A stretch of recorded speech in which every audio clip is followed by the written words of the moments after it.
여러분, 사랑은 언제 우리 마음에 찾아올까요? 어린 시절, 부모님의 품에서 느낀 온기. 그것이 사랑의 첫 모습일지도 모릅니다. 우리는 자라며 친구를 만나고 짝사랑에 설레고 이루지 못해 눈물 흘리기도 했습니다. 젊은 날의 사랑은 불꽃처럼 타오르고 금세 사라지기도 했습니다. 그러나 세월은 알려주었습니다. 사랑은 불꽃이 아니라 장작불처럼 오래 타는 빛이라는 것을요. 한 노부부의 이야기입니다. 무뚝뚝한 남편과 지친 아내. 남편이 아플 때 아내는 곁에서 손을 잡았습니다. 그 순간 아내는 깨달았습니다. 사랑은 화려한 말이 아니라 아플 때 곁에 있어주는 것. 플라톤은 말했습니다. 사랑은 영혼이 반쪽을 찾는 여정이다. 젊을 땐 그 반쪽을 찾아 헤매지만 나이가 들면 알게 됩니다. 곁에 있던 사람이 이미 내 반쪽이었다는 것을요. 여러분, 혹시 지금 곁에 사람을 당연하게 여기고 계시지 않나요? 사랑은 멀리 있지 않습니다. 늘 내 옆에 있었던 존재입니다. 어느 노인의 고백이 있습니다. 젊을 땐 사랑이 나를 행복하게 해줄 거라 믿었습니다. 나이가 드니 사랑은 내가 누군가를 행복하게 만드는 일이더군요. 불교에서는 가르칩니다. 사랑은 주는 순간 이미 내 안에 쌓이고 그 따뜻함이 나를 지켜준다고요. 여러분께 묻고 싶습니다. 살아오며 가장 따뜻했던 순간은 언제였습니까? 큰 돈을 벌었을 때일까요? 높은 자리에 올랐을 때였을까요? 아마도 누군가의 손을 잡고 함께 웃던 순간일 것입니다. 사랑은 젊음의 특권이 아니라 인생의 완성입니다. 그리고 그 완성은 오늘 곁에 있는 사람에게 따뜻한 말을 건네는 작은 행동에서 시작됩니다. 여러분, 사랑의 길은 늘 순탄했을까요? 젊은 날 우리는 쉽게 기대하고 쉽게 실망했습니다. 작은 말 한마디에 서운해하고 사소한 오해에 등을 돌리기도 했습니다. 그러나 세월은 알려주었습니다. 사랑은 아픔 속에서 더 단단해진다는 것을요. 한 노인의 고백입니다. 젊은 시절 아내와 다투고 집을 떠난 적이 있었습니다. 하지만 돌아왔을 때 자신을 기다려준 아내의 눈빛에서 사랑의 진실을 알게 되었습니다. 사랑은 떠나는 것이 아니라 돌아올 자리를 지켜주는 것. 세월은 사랑의 무게를 더합니다. 기대보다 이해가, 요구보다 배려가, 불평보다 감사가 더 커집니다. 키에르케고르는 말했습니다. 사랑은 인생의 가장 위대한 학교다.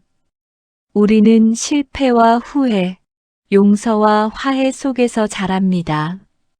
사랑을 통해 배운 지혜는 그 어떤 공부보다 깊습니다. 여러분, 혹시 이런 후회는 없으신가요? 조금 더 따뜻했더라면. 사랑은 거창한 것이 아닙니다. 짧은 말 한마디, 고마워, 수고했어, 괜찮아. 이런 말이 관계를 이어줍니다. 불교에서는 자비를 사랑의 가장 높은 형태라 합니다. 조건 없는 마음, 보답을 바라지 않는 마음. 젊은 날의 사랑은 내가 원하는 것을 바랐지만 노년의 사랑은 당신이 편안하길 바라는 마음으로 바뀝니다. 한 어머니의 말입니다. 내가 늙어가는 건 두렵지 않다. 다만 내가 행복하지 않으면 내 마음이 무너진다. 여러분, 지금 떠올리는 사람이 있나요? 배우자일 수도, 자녀일 수도, 친구일 수도 있습니다. 그 존재를 떠올리며 마음이 따뜻해진다면 그것이 살아있는 사랑입니다. 사랑은 젊음의 권리가 아니라 세월이 길러낸 열매입니다. 그 열매는 오래 기다려야 비로소 단맛을 냅니다. 그리고 우리는 압니다. 사랑은 나누는 순간 더 커진다는 사실을요. 여러분, 인생이라는 긴 강을 건널 때 누군가와 같은 배에 올랐다는 건 큰 복입니다. 젊을 때 사랑은 설렘이었지만 세월이 흐른 지금은 다릅니다. 사랑의 진짜 의미는 부부라는 동행 속에 있습니다. 한 할아버지의 이야기입니다. 늘 아내와 티격태격했지만 친구가 묻자 이렇게 답했습니다. 우리는 같은 배에 탔습니다. 내가 내리면 아내도 위험하고 아내가 내리면 나도 고립됩니다. 그렇습니다. 부부는 하나의 배를 탄 존재입니다. 노를 저어 나아가기도 하고 강물에 휩쓸리기도 합니다. 중요한 것은 같은 방향을 바라보며 박자를 맞추는 일입니다. 철학자 알랭은 말했습니다. 행복한 결혼은 서로에게 동반자가 되어주는 것. 사랑은 설렘으로 시작하지만 결혼을 지탱하는 건 동반자라는 마음입니다. 여러분, 부부로서 가장 기억에 남는 순간은 언제였습니까?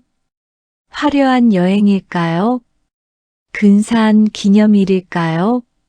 사실 가장 깊게 남는 건 함께 견뎌낸 힘든 날들입니다. 아플 때 건네준 약, 경제적 어려움 속 서로의 위로, 부모를 함께 모시며 흘린 눈물. 그 순간들이 쌓여 부부라는 이름이 더 빛납니다. 불교에서는 부부를 두 바퀴의 수레에 비유합니다. 한쪽이 부러지면 수레는 나아갈 수 없지요. 서로를 귀히 여기는 마음, 그것이 곧 행복의 절반입니다. 한 아내가 남편에게 남긴 편지입니다. 당신이 완벽해서가 아니라 당신과 걸어온 길이 내 인생을 만들었습니다. 사랑은 완벽한 사람을 만나서가 아니라 불완전한 둘이 함께 걸으며 완성되는 길입니다.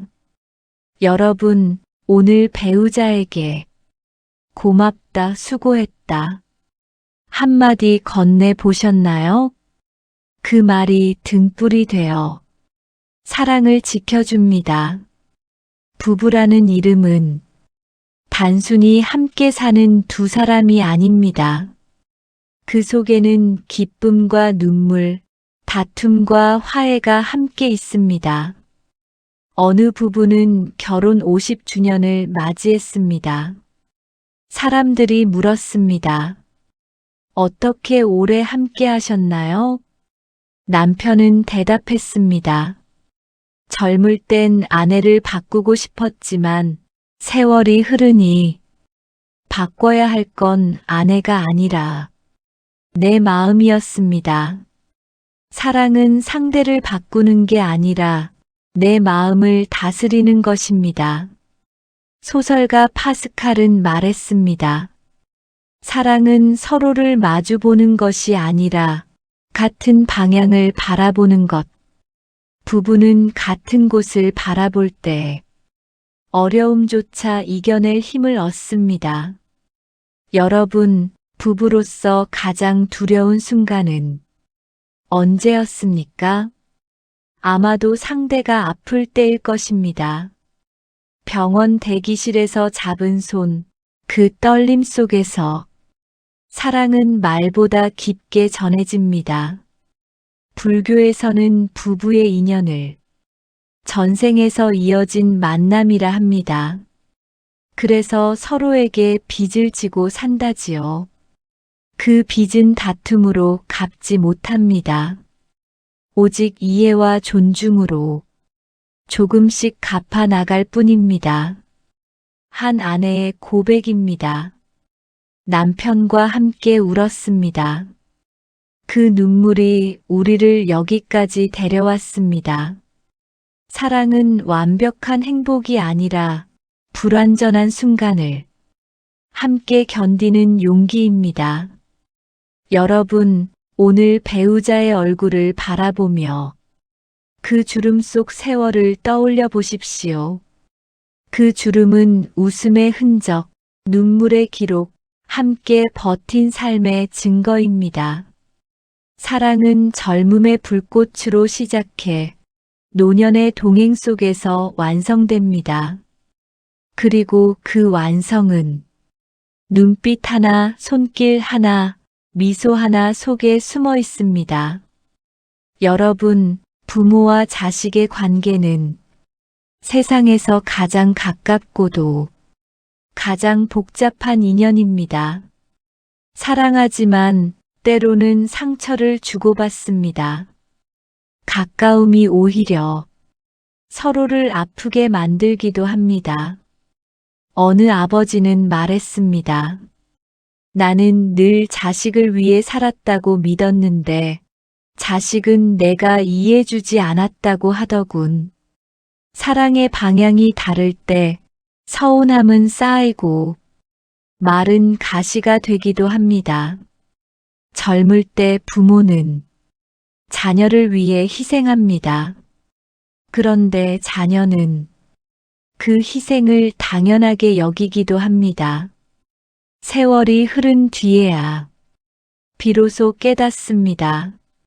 그 모든 것이 사랑이었다는 것을요. 불교에서는 인연을 강물에 비유합니다.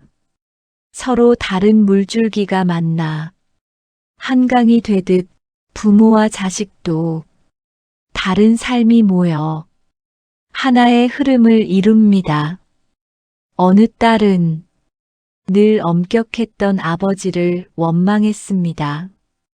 그러나 아버지가 떠난 뒤 그녀는 알았습니다. 아버지의 거친 말 속에도 따뜻한 마음이 있었다는 것을. 사랑은 표현되지 않아도 남아있는 법입니다. 여러분, 혹시 부모님께 사랑합니다라는 말을 언제 해보셨나요?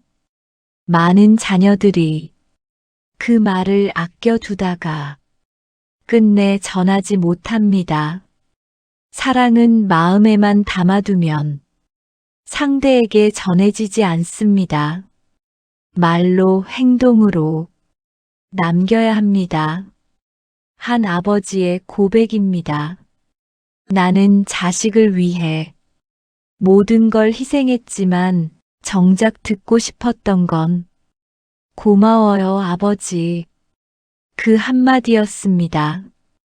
여러분, 혹시 지금도 부모님이 계신다면 오늘 바로 전해보십시오. 그 말은 늦을수록 더 전하기 어렵습니다.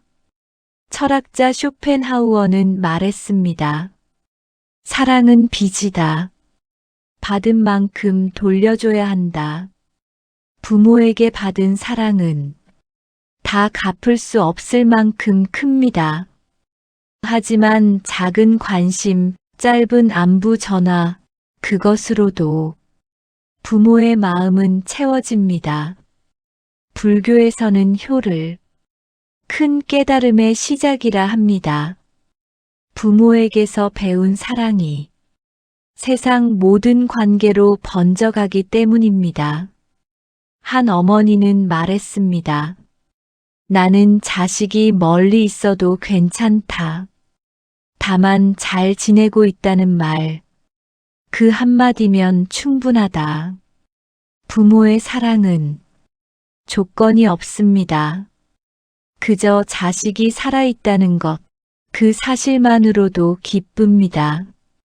여러분, 혹시 아직 부모님께 전하지 못한 말이 있으신가요? 그 말을 미루지 마십시오. 오늘이 바로 그 마음을 건넬 수 있는 날입니다. 사랑은 멀리 있지 않습니다. 부모와 자식, 그 깊은 인연 속에 늘 숨쉬고 있습니다. 여러분, 손주가 처음 집에 찾아왔던 순간을 기억하십니까? 아기의 작은 손가락이 내 손을 꼭 잡는 그 순간 마음속 깊은 곳에서 설명할 수 없는 따뜻함이 피어납니다. 그것은 자녀를 처음 안았을 때와 비슷하지만 더 깊고 더 잔잔합니다. 손주는 단순한 아이가 아니라 내 삶이 이어지고 있다는 확실한 증거이기 때문입니다. 한 할머니의 고백입니다. 아이를 키울 땐 바빠서 웃을 여유가 없었습니다. 그런데 손주를 보니 이유 없이 웃게 되더군요. 손주가 웃는 것만 봐도 내 인생이 참 귀하다는 생각이 듭니다. 손주는 우리의 마음을 다시 아이처럼 맑게 만들어줍니다. 철학자 루소는 말했습니다. 인간은 본래 순수하게 태어나지만 사회가 그것을 흐리게 만든다. 손주는 그 순수함의 상징입니다. 손주와 함께 있으면 복잡한 계산을 내려놓고 단순한 웃음 속에서 평화를 느낍니다. 그 웃음은 우리 마음의 상처를 치유하는 약입니다. 여러분, 손주와 함께할 때 가장 행복했던 순간은 언제였습니까? 서툰 발걸음으로 달려와 안겨왔던 순간, 혹은 할아버지, 할머니 부르며 손을 내밀던 순간, 그때 느끼는 사랑은 말로 닿을 수 없을 만큼 깊습니다. 그 사랑은 우리를 다시 젊게 만들고 삶의 의미를 새롭게 합니다. 불교의 가르침이 있습니다. 어린아이의 웃음은 하늘이 인간에게 준 가장 순수한 소리다. 그 소리를 들으면 세상 근심이 사라지고 마음이 맑아집니다. 손주의 웃음은 소리가 아니라 우리 삶의 무게를 덜어주는 선물입니다. 어느 할아버지는 이렇게 말했습니다. 내 자식을 키울 땐 책임감이 앞섰지만 손주를 볼 땐 사랑만 남습니다. 젊은 날엔 의무와 부담이 사랑을 덮었지만 손주 앞에서는 순수한 사랑만 남습니다. 여러분, 오늘 손주와 시간을 보내실 계획이 있습니까? 멀리 있다면 전화 한 통이라도 걸어보시겠습니까? 그 목소리만 들어도 우리 마음은 환하게 빛날 것입니다. 손주는 우리 삶 속에 새로운 봄처럼 다가옵니다. 나이가 들수록 웃음은 줄어듭니다. 그러나 손주의 웃음을 보는 순간 그 무게는 눈 녹듯 사라집니다. 한 할머니는 이렇게 고백했습니다. 손주가 옆에 있으면 세상이 다시 색을 입은 것 같아요. 흑백 같던 하루가 손주의 웃음으로 화사하게 변합니다. 그 웃음은 우리 삶을 새롭게 칠하는 붓입니다. 어느 할아버지는 무릎이 아파 제대로 걷지 못했습니다. 그런데 손주가 작은 손으로 손을 꼭 잡으며 말했습니다. 할아버지, 같이 가요. 그 한마디에 그는 통증을 잊고 다시 걸을 수 있었습니다. 사랑은 힘을 주고 웃음은 약보다 큰 치유가 됩니다. 톨스토이는 말했습니다.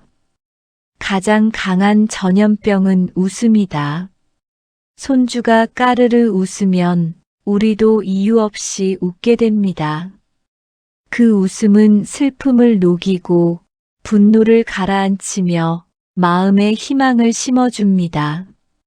불교에서는 어린아이의 마음을 거울 같은 마음이라 부릅니다. 거울은 꾸밈 없이 있는 그대로를 비춥니다.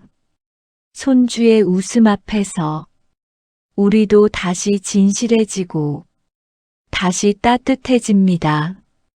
여러분, 혹시 손주의 웃음을 보며 눈물이 핑 돌았던 적 있으신가요? 그 눈물은 슬픔이 아니라 고마움과 행복의 눈물입니다. 세월이 흘러도 우리를 울리는 힘은 결국 사랑입니다. 손주의 웃음을 보면 과거의 기억과 미래의 희망이 한꺼번에 다가옵니다. 젊은 날의 자녀 양육이 떠오르고 세대가 이어지고 있다는 사실에 놀라움과 감사가 밀려옵니다. 세월은 많은 걸 빼앗았지만 손주는 삶의 의미를 다시 선물합니다. 어느 노부부는 말했습니다. 우리에게 손주는 작은 스승입니다. 그 웃음으로 인내를 배우고 그 눈빛으로 순수를 배웁니다. 손주와 함께하는 시간은 또 하나의 배움입니다. 심리학자 에릭슨은 말했습니다. 인간의 마지막 발달은 통합이다. 그는 말했습니다. 젊은 날의 갈등과 후회를 통합해 노년의 평안과 감사로 마무리해야 한다고. 손주의 존재가 바로 그 통합을 돕습니다. 내 삶이 헛되지 않았구나. 그 확신을 주기 때문입니다.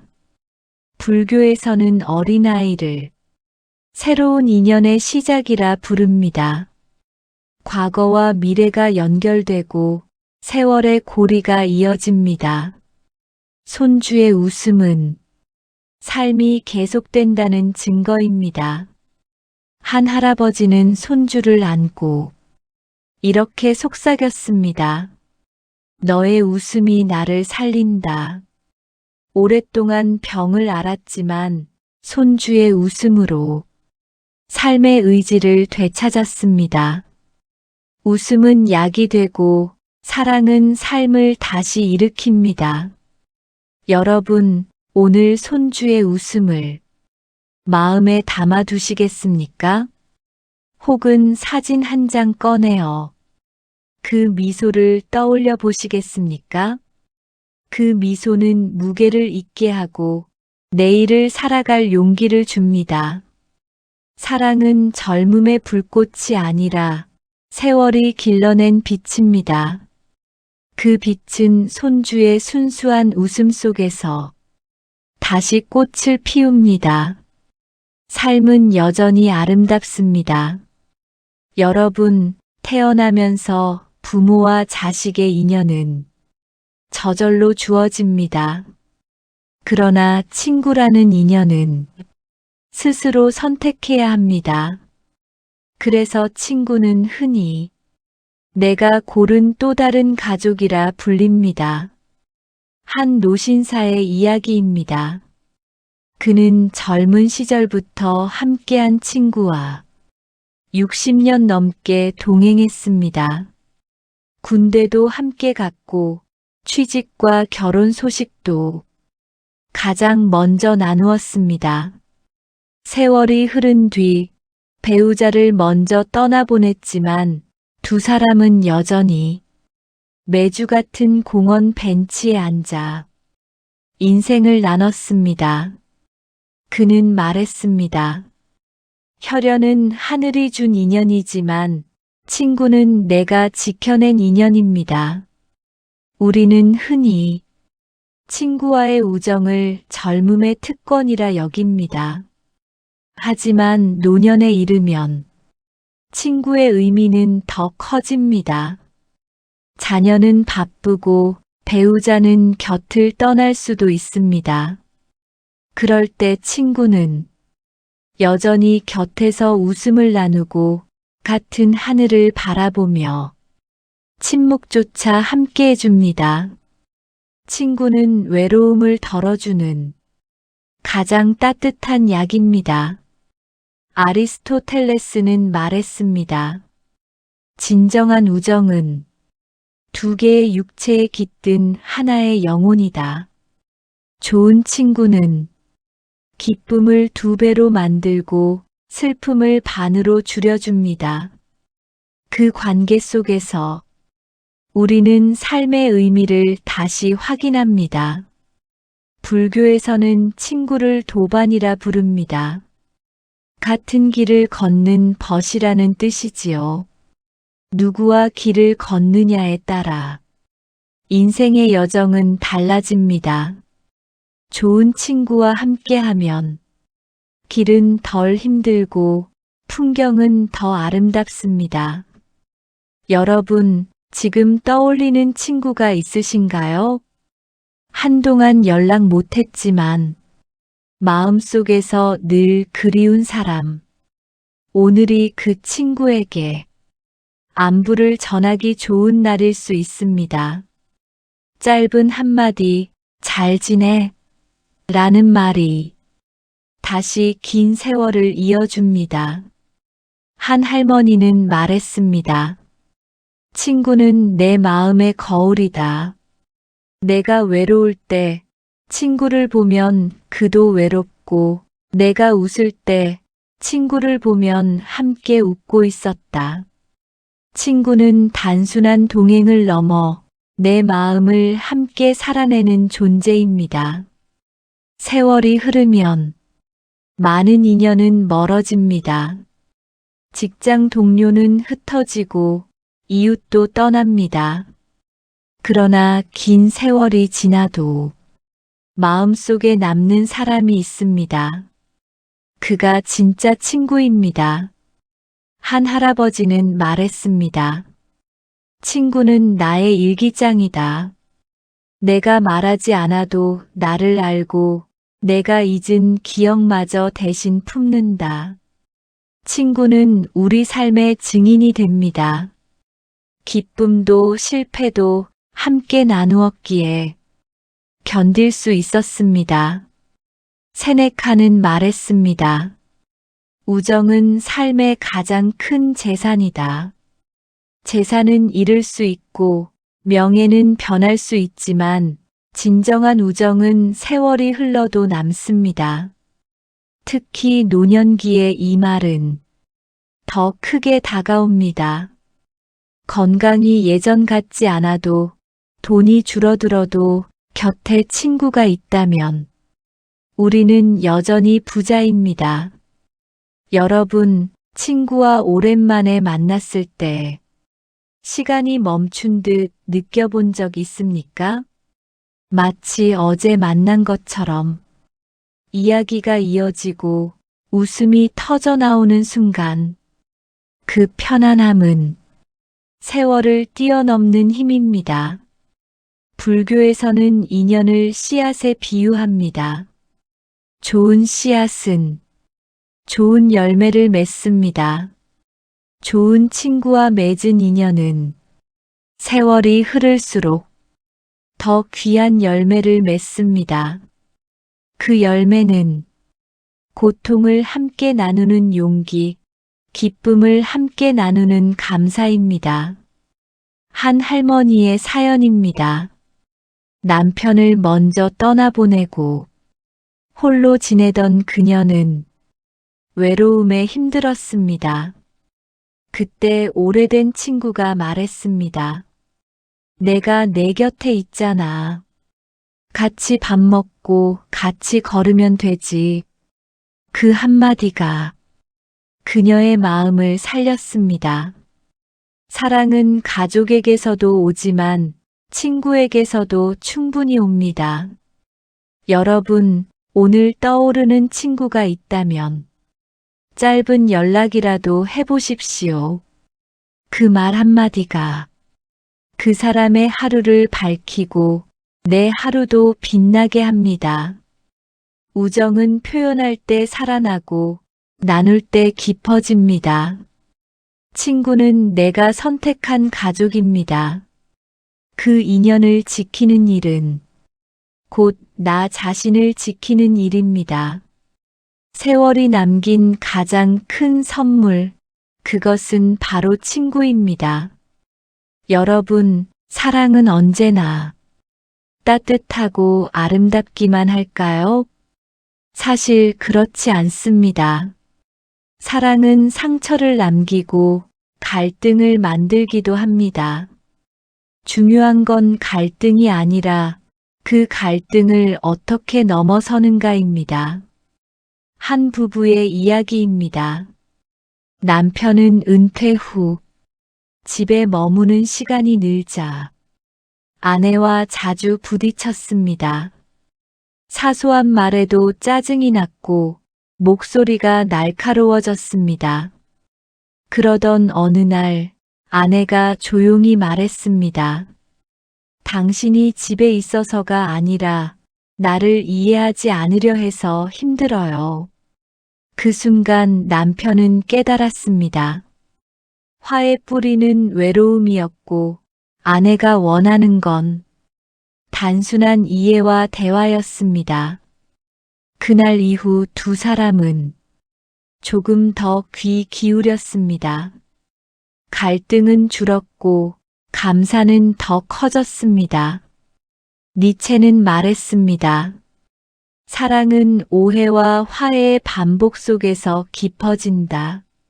사랑하는 사이라면 오해는 피할 수 없습니다.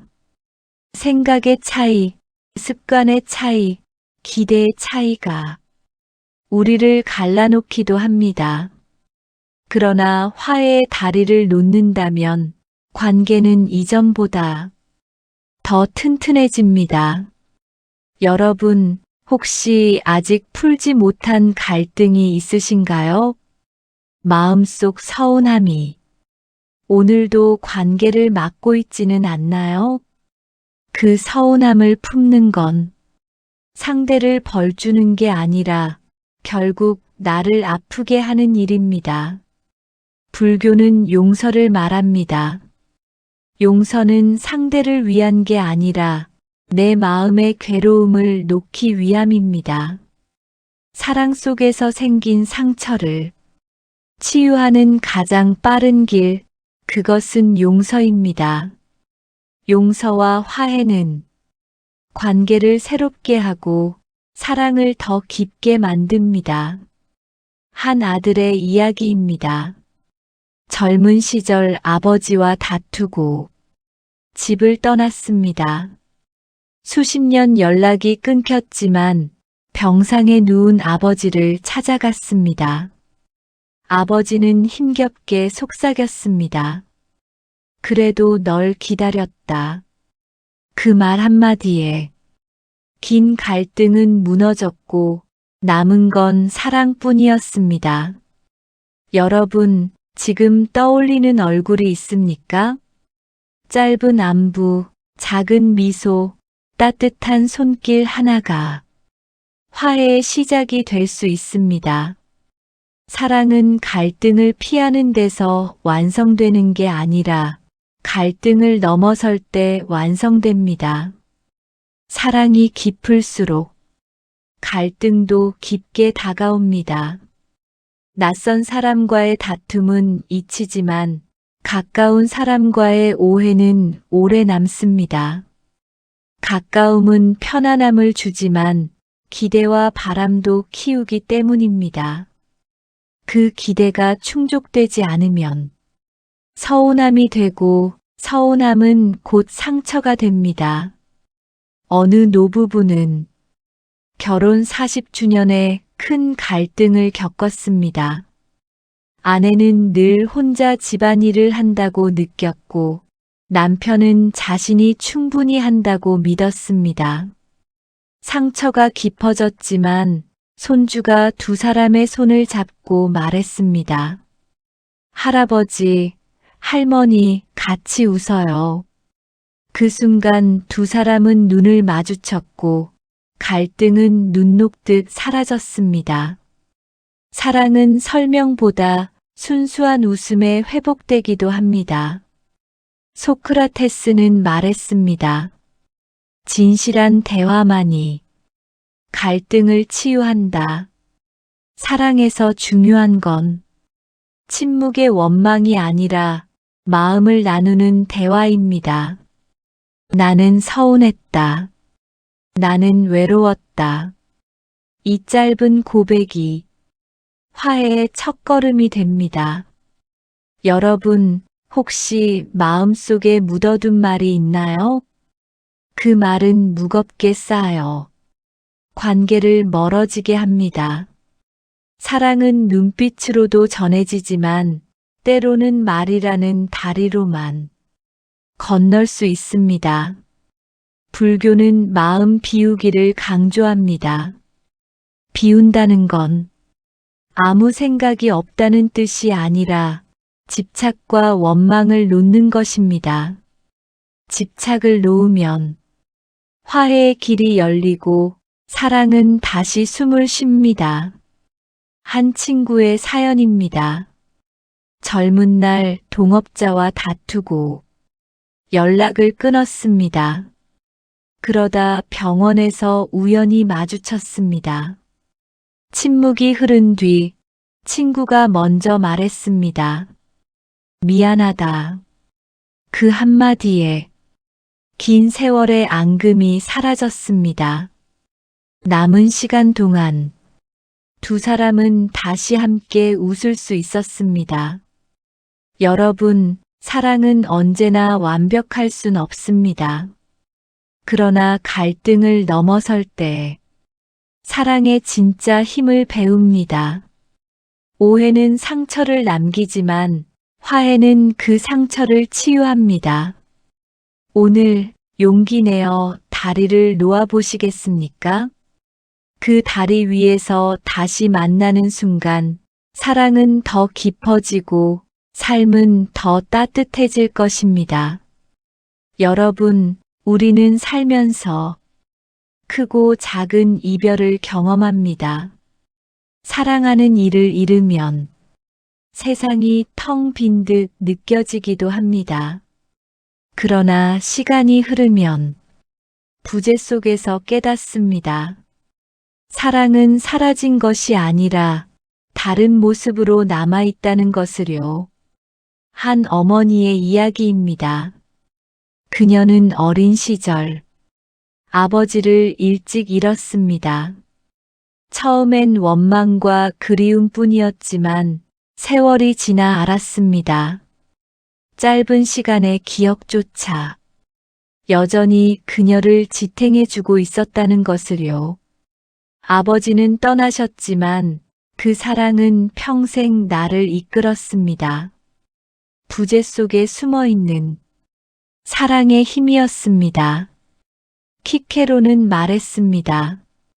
죽음은 삶의 끝이 아니라 사랑의 또 다른 시작이다. 사랑하는 이가 떠나도 그와 함께한 기억은 우리 안에 살아있습니다. 그 기억은 눈물을 부르지만 동시에 삶을 지탱하는 힘이 됩니다. 사랑은 존재가 사라진 자리에 남겨진 따뜻한 흔적입니다. 여러분, 혹시 마음속에 떠올리는 얼굴이 있습니까? 이미 세상을 떠났지만 여전히 대화하고 싶은 사람. 그리움은 고통이면서도 사랑의 증거입니다. 그 사람이 우리 삶에 남긴 의미가 크기 때문에 우리는 지금도 그리워하는 것입니다. 불교는 말합니다. 모든 존재는 인연으로 이어져 있다. 눈앞에서 사라졌다고 인연이 끊기는 것은 아니다. 보이지 않을 뿐 그 사랑은 여전히 삶에 스며 있다. 부재는 끝이 아니라 사랑을 새롭게 배우는 과정입니다. 한 할아버지는 젊은 날 아내를 떠나보냈습니다. 그 후 매일 같은 벤치에 앉아 아내가 좋아하던 노래를 흥얼거렸습니다. 사람들이 이유를 묻자 말했습니다. 노래를 부르면 아내가 여전히 옆에 있는 것 같습니다. 부재는 단절이 아니라 다른 방식의 연결이었습니다. 여러분, 잃어버린 사랑을 떠올리며 눈물이 흐른 적 있습니까? 그 눈물은 약함이 아니라 사랑이 살아있다는 증거입니다. 사랑은 떠난 뒤에도 사라지지 않습니다. 우리 안에 남아 삶을 지켜주고 길을 밝혀주는 등불이 됩니다. 사랑하는 이를 잃는 건 누구에게나 두렵습니다. 그 빈자리는 크고 그리움은 끝이 없습니다. 그러나 부재 속에서 우리는 또 하나의 가르침을 얻습니다. 사랑은 육체가 사라져도 기억과 마음 속에 여전히 살아있다는 사실입니다. 한 딸의 이야기입니다. 그녀는 어머니와 사소한 다툼이 많았습니다. 언성을 높이고 상처를 주기도 했습니다. 그러다 어머니가 갑자기 세상을 떠났습니다. 그 순간 후회가 밀려왔습니다. 그때 조금 더 따뜻했다면. 하지만 시간이 흐르자 알았습니다. 어머니의 잔소리 같은 말들이 삶을 지탱하는 지혜였다는 것을. 부재는 이름이 아니라 새로운 눈으로 사랑을 보게 하는 거울이었습니다. 하이데거는 말했습니다. 죽음을 마주할 때 인간은 비로소 자기 삶을 성찰한다. 사랑하는 이의 부재는 우리를 돌아보게 합니다. 그들을 통해 받은 사랑을 떠올리며 지금 곁에 있는 사람을 더 소중히 여기게 됩니다. 불교에서는 이별을 무상이라 합니다. 모든 것은 머물지 않고 변한다는 뜻. 처음엔 차갑게 들리지만 그 속엔 중요한 지혜가 있습니다. 모든 것이 변하기에 지금의 사랑이 더욱 귀하다는 깨달음입니다. 부재는 우리에게 말합니다. 지금을 붙잡으라고. 한 노신사는 아내를 떠나보낸 뒤 말했습니다. 집에 들어오면 불은 꺼져 있습니다.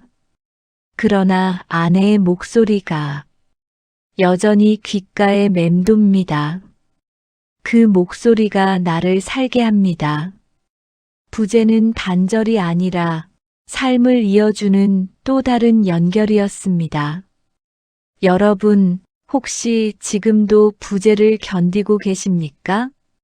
그리움에 가슴이 무너지는 순간, 그 감정은 사랑이 살아있다는 증거입니다. 사랑은 사라지지 않습니다. 모습만 변해 마음의 등불로 남습니다. 부재가 남긴 가장 큰 가르침, 그것은 이것입니다. 사랑은 끝나지 않는다. 떠난 이의 마음은 오늘도 우리 안에 살아있습니다. 그 사랑을 기억하는 한 우리는 결코 혼자가 아닙니다.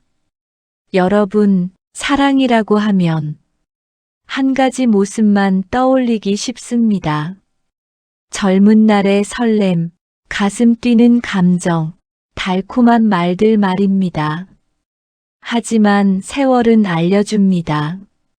사랑은 단 하나의 얼굴이 아니라 수많은 모습으로 다가온다는 것을요.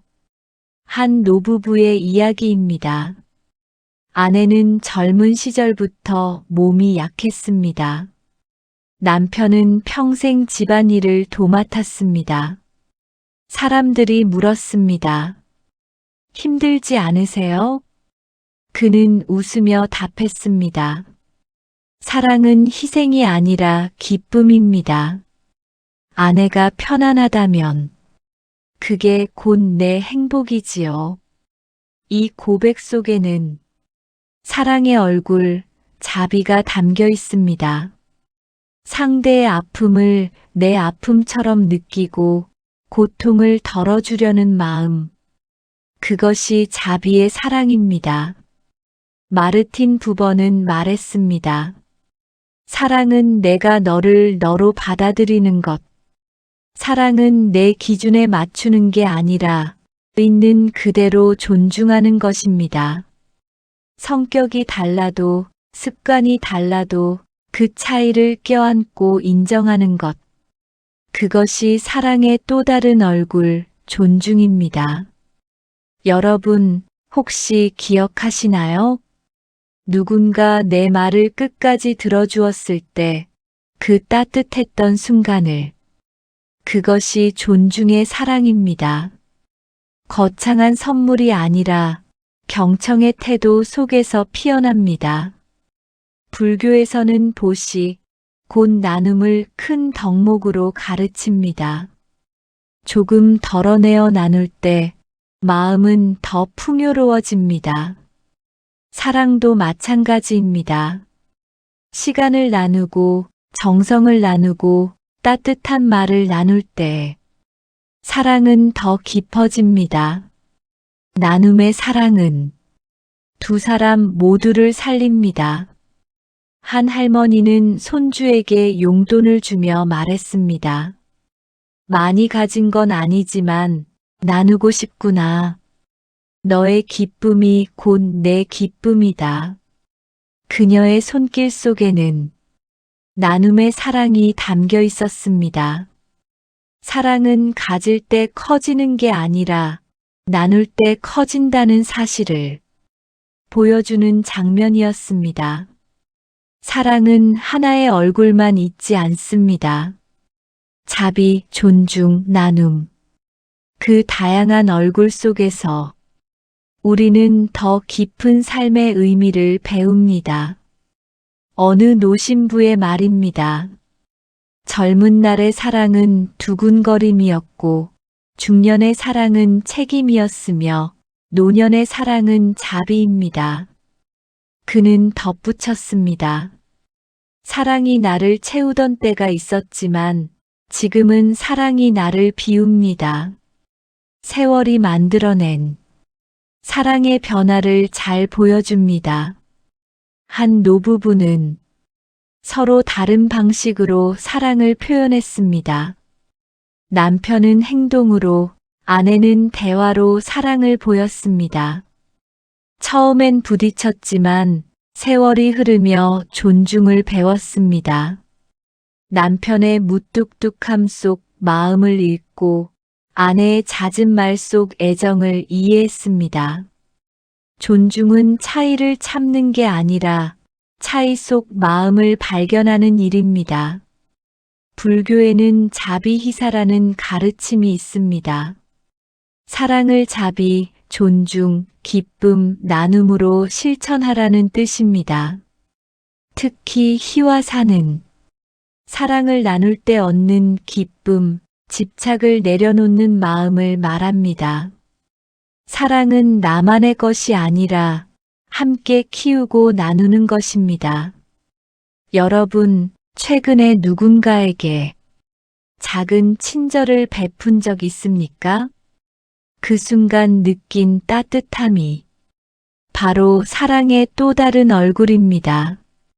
사랑은 크게 베풀어야만 값진 게 아닙니다. 차 한 잔을 내어주는 일, 피곤한 하루 끝 격려 한마디, 길을 걷다 건네는 미소 하나. 그 안에 사랑이 숨어 있습니다. 한 할머니의 이야기입니다.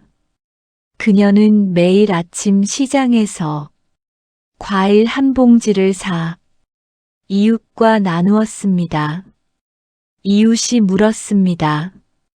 힘드실 텐데 왜 늘 나누세요?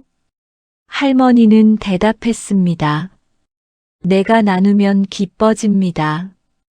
기쁘니 더 건강해집니다. 사랑은 나눌수록 커지고 그 기쁨이 삶을 지탱합니다. 사랑은 자비로 다가와 상처를 감싸고 존중으로 다가와 관계를 지키며 나눔으로 다가와 마음을 풍요롭게 합니다. 세월이 흐를수록 사랑의 얼굴을 알아보는 눈이 열리고 우리는 더 깊은 사랑을 배우게 됩니다. 여러분, 오늘은 어떤 얼굴의 사랑을 만나시겠습니까? 자비일 수도 있고 존중일 수도 있으며 작은 나눔의 기쁨일 수도 있습니다. 그 모든 모습이 삶을 지탱하는 가장 큰 힘이 될 것입니다.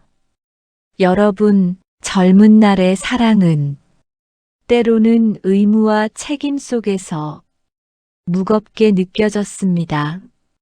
가정을 일구고 자녀를 키우고 사회 속 자리를 지켜야 했습니다.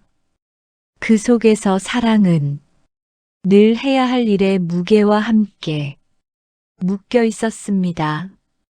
그러나 노년에 들어서면 우리는 다른 사랑을 경험합니다. 의무와 책임이 줄고 오히려 자유와 존엄 속에서 더 순수한 사랑이 피어납니다. 남들의 시선을 의식하지 않고 조건에 얽매이지 않고 스스로 선택할 자유가 열립니다. 그 자유 속에서 사랑을 다시 배우게 됩니다. 한 노부부의 이야기입니다. 젊을 땐 늘 바빠 함께하는 시간이 적었습니다. 그러나 은퇴 후 처음으로 매일 산책을 하며 대화를 나누게 되었습니다. 아내는 말했습니다. 이제야 비로소 진짜 부부가 된 것 같아요. 자유 속에서 다시 만난 사랑의 모습이었습니다. 칸트는 인간의 가장 큰 가치는 존엄이라고 했습니다. 노년의 사랑은 이 존엄 위에 세워집니다. 상대를 내 뜻대로 바꾸지 않고 있는 그대로 인정하는 것. 그 속에서 사랑은 더 단단하고 편안해집니다. 여러분, 혹시 지금은 예전보다 더 솔직하게 사랑을 표현하시나요? 젊은 날엔 체면 때문에 하지 못했던 말들, 고맙다, 미안하다, 사랑한다. 노년이 되면 자연스럽게 할 수 있습니다. 자유와 존엄이 허락한 사랑의 얼굴입니다. 불교에서는 평등심을 가르칩니다. 누구나 존엄하며 모두가 귀하다는 가르침입니다. 노년에 이르면 이 깨달음이 더 깊어집니다. 자녀든 손주든 친구든 이웃이든 모두 존중받아야 할 존재입니다. 사랑은 특정 관계를 넘어 삶 전체로 확장됩니다. 한 노신사는 말했습니다. 이제는 누군가를 설득하려 하지 않습니다. 있는 그대로 지켜보고 곁에 있어 주는 것만으로도 고맙습니다. 사랑은 통제가 아니라 인정과 감사일 때 가장 빛납니다. 노년의 사랑은 젊은 날과 다릅니다. 덜 격렬하지만 더 깊고 덜 화려하지만 더 단단합니다. 자유 속에서 다시 태어나고 존엄 속에서 완성됩니다. 그 사랑은 인생의 마지막 계절을 따뜻하게 물들이는 빛입니다. 나이가 들수록 우리는 내려놓는 법을 배웁니다. 젊은 날엔 해야 할 일이 많아 사랑조차 의무처럼 느껴졌습니다. 그러나 노년의 사랑은 다시 자유로운 숨결을 되찾습니다. 더 이상 경쟁하지 않아도 되고 비교하지 않아도 됩니다. 사랑은 단순히 곁에 있는 기쁨, 함께 살아가는 감사로 남습니다. 한 노부부의 고백입니다. 예전엔 서로 잘나 보이려 했지만 이제는 아침을 맞는 것만으로 충분합니다. 사랑은 화려한 약속이 아니라 평범한 일상 속에서 빛납니다. 에픽테토스는 말했습니다. 자유는 외부에서 오는 게 아니라 내 마음에서 시작된다. 노년의 사랑은 바로 이 내적 자유와 닮았습니다. 상대를 소유하지 않고 내가 할 수 있는 만큼만 주고 나머지는 흘려보내는 마음. 그 속에서 사랑은 더 진실해집니다. 여러분, 혹시 요즘 더 자주 미소 짓지 않으십니까? 젊은 날엔 바빠서 체면 때문에 웃음을 감췄던 순간들. 그러나 이제는 사소한 장면에도 미소가 번집니다. 창가 햇살, 따뜻한 차 한 잔, 옆에서 들려오는 웃음소리. 평범한 순간들이 사랑으로 다가옵니다. 불교에서는 무소유를 가르칩니다. 소유하지 않을 때 마음은 넓어지고 가벼워집니다. 사랑도 소유가 아니라 존중과 자유일 때 완성됩니다. 너는 나의 것이다 보다 내가 너답게 살아줘서 고맙다. 이 말이 더 깊은 사랑입니다. 한 할머니는 남편에게 말했습니다. 당신이 나와 같지 않아도 괜찮습니다. 당신이 당신답게 살아줘서 고맙습니다. 사랑은 같아지려는 게 아니라 다름을 인정할 때 단단해집니다. 여러분, 오늘 곁에 사람에게 짧은 감사 인사를 건네 보시겠습니까? 당신 덕분에 오늘이 평화롭습니다. 그 말 속에 자유와 존엄이 깃들고 사랑은 다시 꽃을 피웁니다. 노년의 사랑은 격렬하지 않지만 고요합니다. 화려하지 않지만 단단합니다.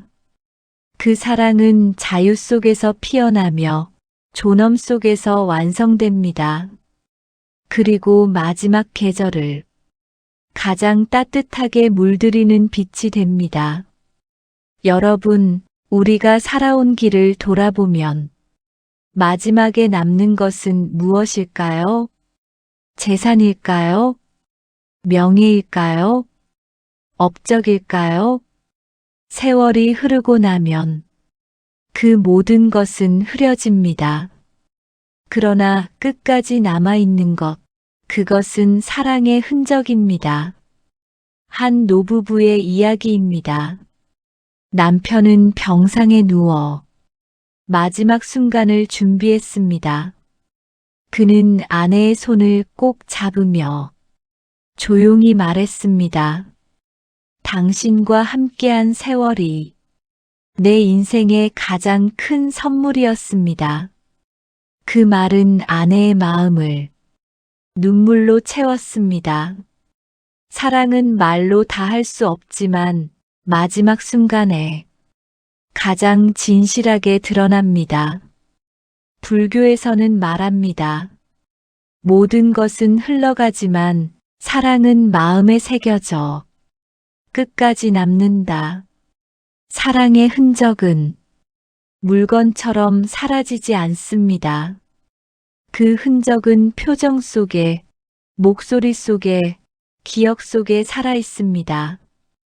여러분, 혹시 마지막 순간을 떠올려 본 적 있으십니까? 그때 곁에 있어 주길 바라는 사람은 누구입니까? 아마도 내 곁에서 오랜 시간을 함께 해준 존재일 것입니다. 그 사람이 바로 내 삶이 얼마나 사랑으로 채워졌는지를 증명하는 거울입니다. 톨스토이는 말했습니다.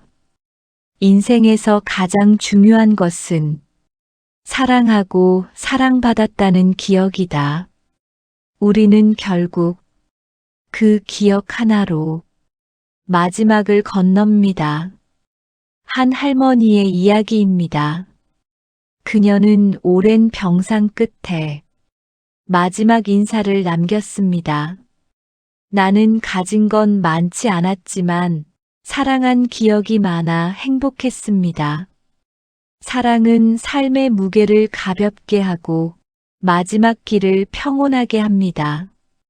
여러분, 혹시 지금 누군가와의 기억을 떠올려 보셨나요?